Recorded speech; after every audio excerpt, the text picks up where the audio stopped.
Don't forget, you can reach the latest episode of Potomac Watch anytime. Just ask your smart speaker, play the Opinion Potomac Watch podcast. From the opinion pages of the Wall Street Journal, this is Potomac Watch. Welcome back. Before the break, Kim mentioned that Harlan Crow has never had any business before the Supreme Court. And we have a letter here from a listener who is chastising us, says it was disappointed you failed to acknowledge Harlan Crow as being a trustee at the American Enterprise Institute, which has filed countless amicus briefs in suits before the court. And Barton, I guess my thought there is that seems pretty attenuated. And I would point to something that a Third Circuit judge, Thomas Hardiman, said when he was asked at a recent speech about this controversy. Here's what he said, according to an article in National Review. He said, "I decide cases involving lawyers in Pittsburgh. I know these lawyers. Some of them are former law partners of mine. I belong to organizations with them. I go to lunch with them. Should I not hear their cases? If you have such suspicion about our integrity, you could really end up in a situation where judges can't even do their jobs because at some point you're attached to everybody." He said, "I've had my former law clerks stand up in court and argue cases. I don't think they've ever won a case. It's not because they're not brilliant lawyers. They are, but they're doing pro bono immigration cases," which he said were very difficult to win. And Barton, I think that's also probably true at the Supreme Court level. I mean, not geographically in the same way. I mean, these district court and appeals court judges are in cities like Pittsburgh, where there's a relatively small circle of lawyers that are arguing before the appeals court, and I'm sure they probably all know each other.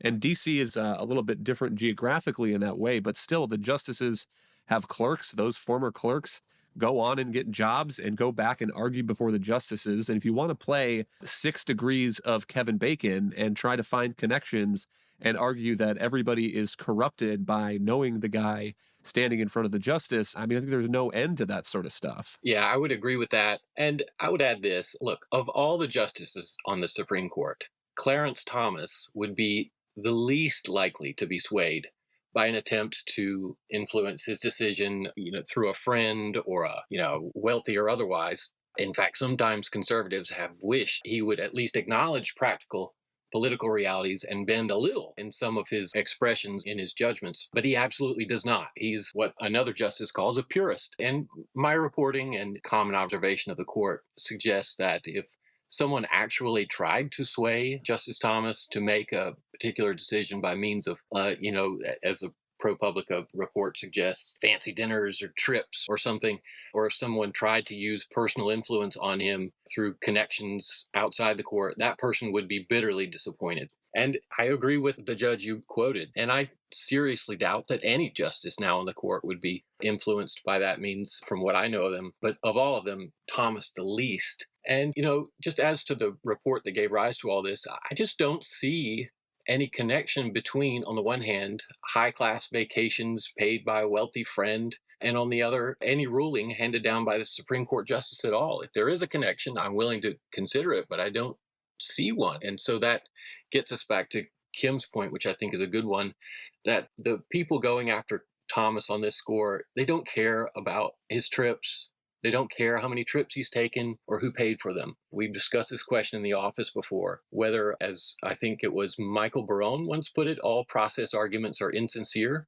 This is a procedural or process accusation, and maybe some such process arguments are sincere, but this one is definitely not. It's an attempt to smear Clarence Thomas and discredit what some on the left think is an illegitimate Supreme Court. Barton, your comment about the potential of influence on Justice Thomas also brings to mind a piece of your interview with Harlan Crow where he says, "I'm a moderate Republican. I'm a traditional George Bush type.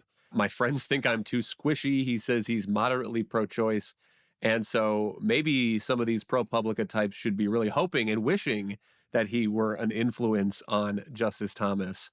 On the point about the sincerity of these arguments, Kim, that's the other thing that jumps out at me is it doesn't seem like there is equal opportunity reporting on all of these justices' financial disclosures. And this is admitted even by some of the people who want stronger disclosures from the Supreme Court. So there's an editorial in the New York Times that says that Justice Antonin Scalia went on at least 258 subsidized trips Justice Stephen Breyer took at least 225 subsidized trips from 2004 to 2018.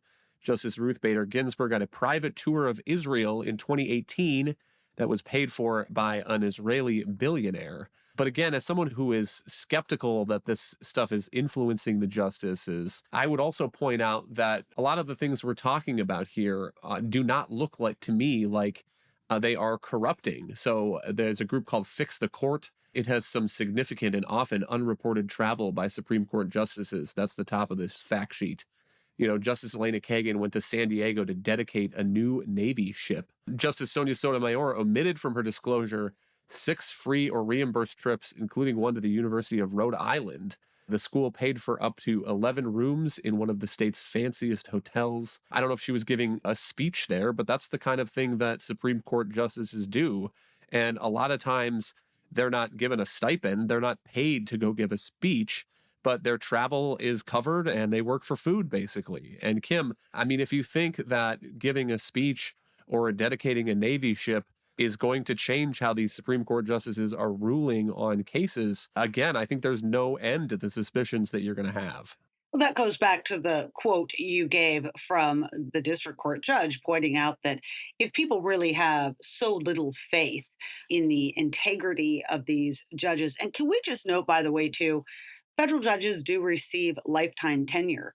But one aspect of that is this extraordinary vetting of their life and their character, the need to go through these quite arduous Supreme Court nomination hearings. We do that precisely because they do have lifetime tenure, and we reserve those spots for people that are generally affirmed by the political body in Washington to have very high ethics and to know the law well. And the double standard point is just really important to me because I think it really exposes just how politically motivated is this particular attack on Justice Thomas. You were talking about some of the trips and the double standard, but I would also note some of the prior treatment of disclosures and amended disclosures. Justice Ruth Bader Ginsburg in 2012 had to amend her 2011 disclosure after she had inadvertently omitted the sales of some shares that she had bought earlier in the year in an exchange-traded fund. Justice Stephen Breyer had to re-report his disclosure in 2018, noting that he omitted some stock sales by his wife. Here's the one that I love. Just 3 days after President Biden nominated Judge Ketanji Brown Jackson to the Supreme Court, which is where she now sits, she amended her 2020 disclosure to note that between 2011 and 2021, over 10 years, she had omitted, among other things, travel reimbursements for speaking trips, a university teaching salary, 4 nonprofit board memberships, her husband's consulting income, and a 529 college savings plan. Now, no one could possibly doubt that what happened there is that these had all been ignored over the years, and as they were prepping her to go roll out and do these hearings, someone decided that they needed to get all of this in order and get everything correct on the disclosure forms, okay? Nobody even brought this up during her confirmation hearings. There was no suggestion that these omissions had been done in such a way that to hide something corrupting or doing something bad, because instead it was, as she noted, an inadvertently admitted information. So this just, again, shows what they're doing here is attempting to take a nominal, insignificant transaction and then apply an entirely new standard to Justice Thomas. And it's being done for partisan purposes. But it already is clear where Democrats on Capitol Hill are intending to go with this. Senator Dick Durbin, who's on the Senate Judiciary Committee, has sent a letter to Chief Justice John Roberts inviting him or another justice whom you designate to appear at the Senate Judiciary Committee on May 2nd in a public hearing regarding the ethical rules that govern the justices of the Supreme Court and potential reforms to those rules. There's some news reporting that Senator Durbin has said there has been no conversation yet about trying to issue a subpoena to force the Chief Justice to appear. So, Barton, I guess in my view, I'm skeptical that he is going to decide to walk across the street there and be subjected to the senator's grilling. But there was one legal commentator I saw who had the suggestion maybe Chief Justice John Roberts should designate Justice Stephen Breyer for that job. I mean, he's recently retired from active duty, so he's not hearing cases. He was nominated by a Democrat and was on the left side of the bench. So he has some credibility with Senator Dick Durbin and his colleagues that John Roberts might not. And he's been on some of these trips himself. So maybe he could go up there to Capitol Hill and explain that having a flight to the University of Texas or wherever and giving a speech about the Supreme Court does not affect the way that he handles these cases. I don't know what you think, Barton. Yeah, well, I don't know what Durbin has in mind, but I'm pretty sure that if they can't get at Thomas or potentially one of the other Republican appointees, they're not going to be interested. And I have a sense that our colleague James Toronto's piece today showing these other amended disclosures is going to put paid to that. I could be wrong, but just as a practical matter, I'm sorry, but when you're a public official at the highest levels of government, you're going to have some friends who are wealthy and who are accustomed to overseas vacations of the sort most people can't usually afford. Sometimes those wealthy friends are going to invite their public official friends to tag along. This is life, and that's true if you're a Democrat or if you're a Republican, and expecting that not to be the case is silly and naive. Thank you, Barton and Kim. Thank you all for listening. You can email us at pwpodcast@wsj.com. If you like the show, please hit that subscribe button, and we'll be back next week with another edition of Potomac Watch.